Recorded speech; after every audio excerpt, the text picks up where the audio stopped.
Hello दोस्तों, कैसे हो आप सभी। उम्मीद करती हूँ कि आप अच्छे होंगे और स्वस्थ होंगे। मैं हूँ कोमल योगी और स्वागत है आपका कोमल सुंडा के इस यूट्यूब चैनल में। आज के इस वीडियो में हम पढ़ेंगे अध्याय 9 कक्षा 3 अब आऊँ इस पाठ का सारांश। तो चलिए दोस्तों, हम इस पाठ को शुरू करते हैं। अब आऊँ। अवंती ने एक छोटी सी रंगाई की दुकान खोली और गांव वासियों के लिए कपड़ा रंगना शुरू कर दिया। सब लोग उसकी रंगाई की प्रशंसा करने लगे। धीरे धीरे उसकी दुकान चल निकली। अवंती की प्रशंसा सुनकर एक सेठ को बहुत ईर्ष्या महसूस होने लगी। अब हम इसका हिंदी अर्थ जानते हैं। अवंती नाम का एक लड़का होता है जो कि छोटे से गांव में अपनी कपड़े को रंगने की दुकान खोलता है। सभी गांववासी उसी से कपड़े रंगाना शुरू करते हैं और फिर जब उसके कपड़े की रंगाई बहुत अच्छी होती है तो सब उसकी प्रशंसा करने लगते हैं। धीरे धीरे उसकी दुकान बहुत चलती जाती है। इसे सुनकर मतलब अवंती की प्रशंसा सुनकर एक सेठ होता है पास में ही, वो बहुत उससे ईर्ष्या करता है। ईर्ष्या का अर्थ होता है वो मतलब जलन महसूस करता है कि लोग उसकी क्यों इतनी प्रशंसा कर रहे हैं, मेरी करना चाहिए उन्हें प्रशंसा मेरी करना चाहिए। उस अवंती को इस तरीके से प्रशंसा नहीं करनी चाहिए, उसे तो धक्के मारकर गांव से बाहर निकालना चाहिए। तो इस तरीके से वो दूसरों के लिए बुरी आदतें जैसी ईर्ष्या करता है। ठीक है। अवंती को परेशान करने के लिए वह सेठ कपड़े का एक टुकड़ा लेकर अवंती की दुकान में जा पहुंचा। दरवाजे के अंदर घुसते ही बुलंद आवाज में बोला। बुलंद आवाज मतलब जोर से बोलना।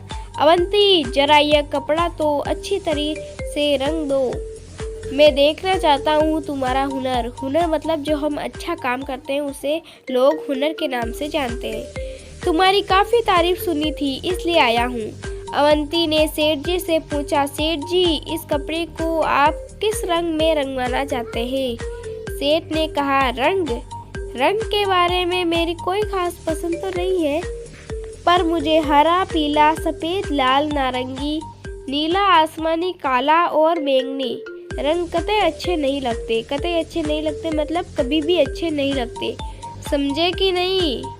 अवंती ने जवाब दिया, समझ गया, अच्छी तरह समझ गया हूँ। मैं जरूर आपकी पसंद की रंगाई कर दूंगा। अवंती ने सेठ का बंसुमा भापते हुए उसके हाथ से कपड़े का टुकड़ा ले लिया। सेठ ने खुश होकर कहा, अच्छा तो इसे लेने में किस दिन आऊं? अवंती ने कपड़े को अलमारी में बंद करके उसमें ताला लगा दिया और सेठ बोला, आप इसे लेने सोमवार, मंगलवार, बुधवार, बृहस्पति, शुक्रवार या शनिवार और रविवार को छोड़कर किसी भी दिन आ सकते हैं। सेठ समझ गया कि उसकी चाल उल्टी पड़ चुकी है, अतः भलाई धीरे से खिसक लेने में ही है। फिर उस सेठ ने दोबारा अवंती की दुकान में घुसने की हिम्मत नहीं की। तो दोस्तों, इसका मतलब आप समझ ही गए होंगे कि जब उस सेठ ने कहा कि मुझे इन बहुत सारे रंगों के नाम लिए, मतलब जितने भी रंग होते हैं उन सभी रंगों के नाम ले लिए और कहा कि इनमें से मुझे कोई भी रंग अच्छा नहीं लगता है, तो अवंती के पास रंगने के लिए कोई रंग बचता ही नहीं है।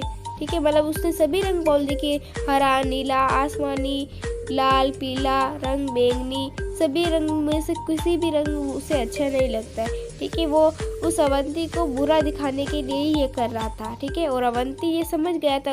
उसने जब रंगों के नाम लिए सभी को और उनको छोड़कर बोला तभी वो समझ गया था। ठीक है, और फिर जब उससे कहा कि कौन से वार लेने आऊँ तो उसने भी इसी तरह का जवाब दिया कि सोमवार, मंगलवार, बुधवार, बृहस्पति, शुक्रवार या शनिवार, रविवार छोड़कर किसी भी दिन आ सकते हो। तो इस तरीके से सेठ भी समझ गया कि उसकी चाल उल्टी पड़ गई है, अतः मतलब धीरे से यहाँ से भागने में ही भलाई है।